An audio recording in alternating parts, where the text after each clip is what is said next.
Hi guys, for today's video, tanungin natin si Madam kung ano yung reaction niya at opinion niya sa mga lalaking nag-aasawa ng marami.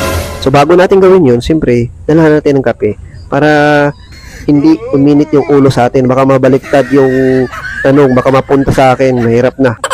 Madam, ano bang masasabi mo sa mga lalaking nag-aasawa ng marami? Ano yun? Hindi mo kontento sa isa? Gandus? Di ba sa Islam naman, yung mga lalaki, nag-aasawa talaga ng maraming iba, lalo na pag may marami na silang pera. So, paano kung nangyari sa'yo yun? Anong gagawin mo sa lalaki? Asawa mo? Ano yung magpapaalam si husband sa first wife? Siyempre naman, gagawin niya siguro yun kasi kailangan niya magpaalam para maging legit yung gagawin niya. Yes! Para sa kuha? Oo, para sa'yo, anong masasabi mo dun? Nakalapali din sa sitwasyon, syempre. Pero sa akin, ayok.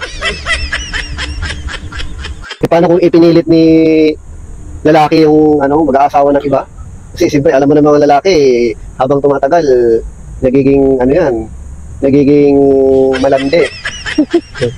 Ano yun? O kung ipapalagay na lang natin, yung asawa mo, ganun ang ginawa, okay, hindi nagpaalam.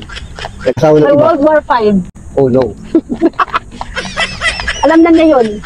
Bakit? May bala ka? Hindi, kung sakasakali lang. Kung sakasakali lang ba? Sakasakali lang. Hindi. Ayoko. Ayaw mong pumayag. Ayaw. Paano na kung gulat ka lang, nandiyan na kasi hindi mo laman na nandun pala sa ibang lugar, asawa na. Gandus na pareho. So, alalayasin yung lalaki. Bago ko pala yasin, bugugin ko muna. Ilang dalawa? Silang dalawa?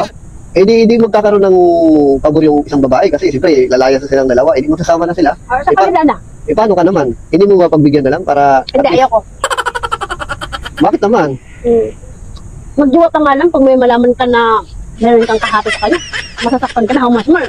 Malaman mo, dalawa asawa? No.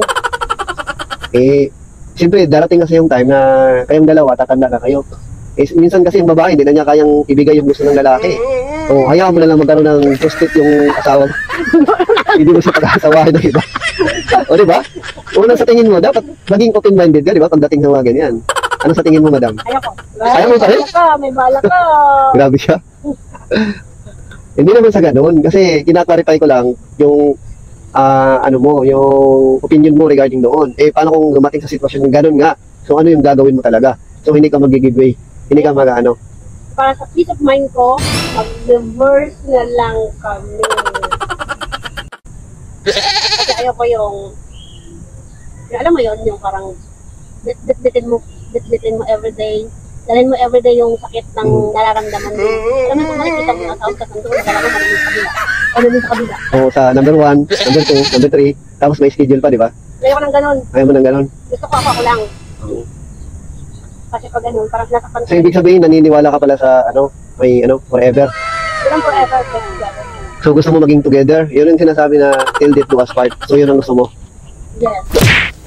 Pero may iba kasi talaga lalaki, hindi makontento sa isa. Hindi makontento sa asawa nila. Kahit na hindi legit, nandun, nangangaliwa, ang babae. Ganun ba yun? What do you mean, hindi legit? Kasi yung iba kasi, di ba, yung iba, nililegit nila kasi nga, pinapakasalan nila yung pangalawa, pangatlo, pangapat. Pero yung iba kasi, hindi nagtatago na lang, Hindi masasaktan sa first wife. Oo, hindi nila, Wala namang hindi lumalakas. So, ganun ibig sabihin, uulihin mo. Parang ka lang. Una na ko eh. Di ba dati naalala mo, ginawa mo Yun nga. pangalan ng boss mo ng babae, ng babae mo? Oo, bakit naman napunta sa akin yung tanong? Ikaw nga yung tinatanong ko eh.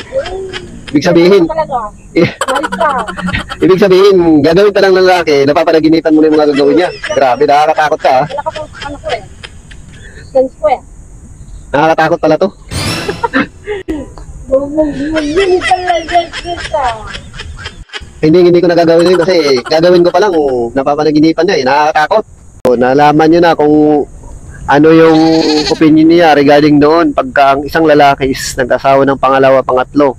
So guys, agree ba kayo sa opinion at reaction ni Madam patungkol doon sa pag-aasawa ng mga lalaki ng marami?